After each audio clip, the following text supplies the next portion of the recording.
Wales and Japan, folks. How is your blood pressure if you're a Welsh fan after that one? Goodness gracious me. 1 point game. Jared Evans with the clutch penalty to win it with the clock in the red. He will not have many more kind of high pressure kicks than that one there. Pretty crazy game. There were cards, tries, comebacks, lead changes, a wee bit of everything. A lot of kicking in this game as well. Japanese outkicked England and they're putting boot to ball in this one. But yes, it's a win for Wales that solidifies their spot in the top 12 teams in the world rankings, which is an important one ahead of the next World Cup draw. And it's a home win. And hard to come by. But yeah, we'll go through some of the key events and the stats. Then we're off to watch Ireland taking on the Aussies at the same time as the French taking on the Fijians. Wales had an attacking line-out option early, and they managed to get some pay from it. Dan Edwards is the guy who finished it, but it's the forwards who start. It was interesting to see them not really just settle down for a maul. They did go through a little bit of a line-out move, some close-range phases, so the forwards set it up. But it's Dan Edwards who finishes it. A nice little bit of footwork. He kind of slips the first tackle. And yeah, is fleet of foot enough to go over for an early Welsh try. 7 points to 0, 6 minutes in. And Japan were looking to play quick. They almost managed to get themselves on the board with a cross kick to Makisi, the number 8.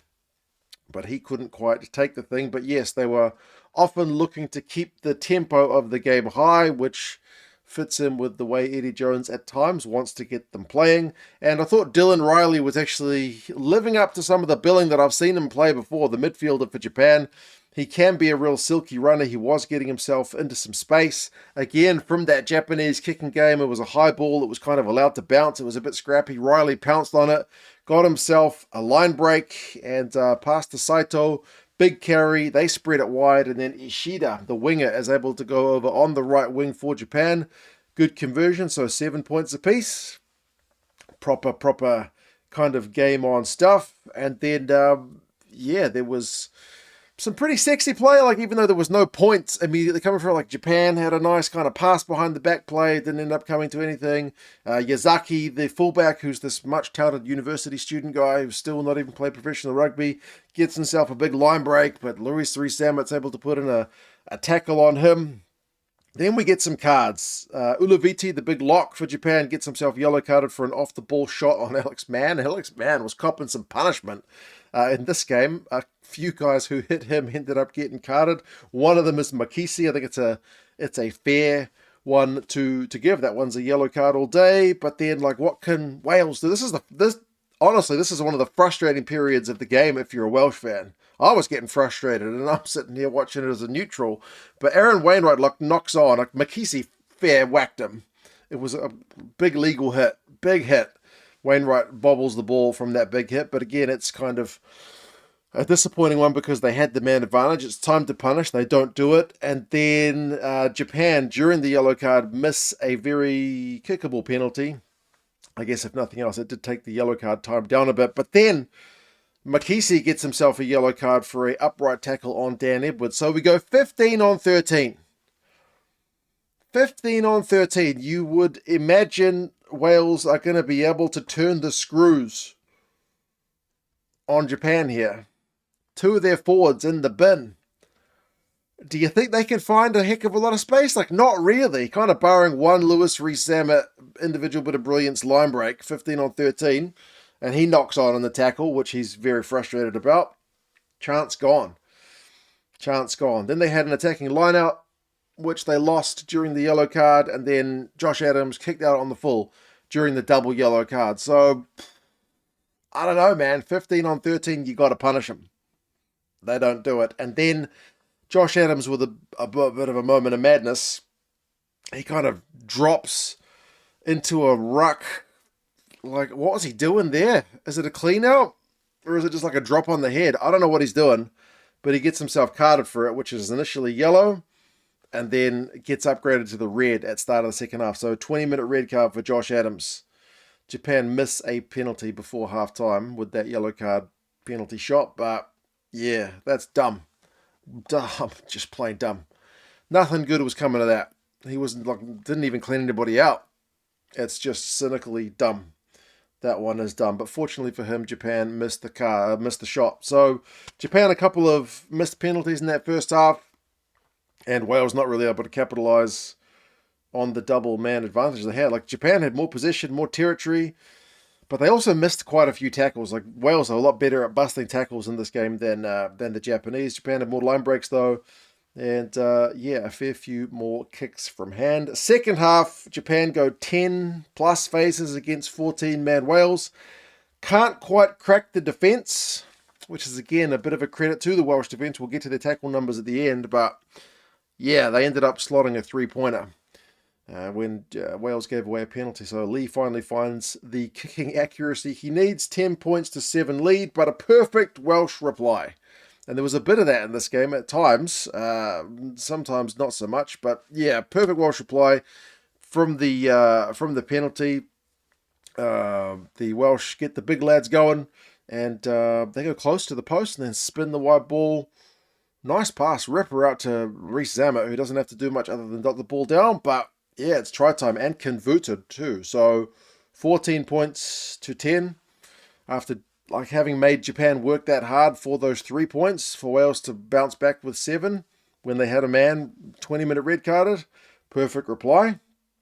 Although they did concede a couple of penalties after scoring to get Japan kind of back up the field, and then Japan took a 3 themselves. So 14-13 game is still on. And then Japan really needed a score at the end of the red card period. They did get it. This is one, again, like this is what Wales didn't get during the 15-13. Japan with the 20-minute red card do exert enough pressure to finally get a try through Makisi, the guy who got yellow carded earlier. It's a 5-meter line out, initially shut down, but again, close range phases. And Makisi is one of the guys who's able to bust some tackles in this game from a Japanese perspective. So 20 points to 14.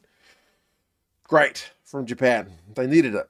They needed it. But again, well, speaking of perfect replies, Wales, when they get a penalty, don't opt for a 3. 7-meter odd line out, and then Thomas Williams, who finds Nick Tompkins, who's going to just come on. Maybe start that guy next time.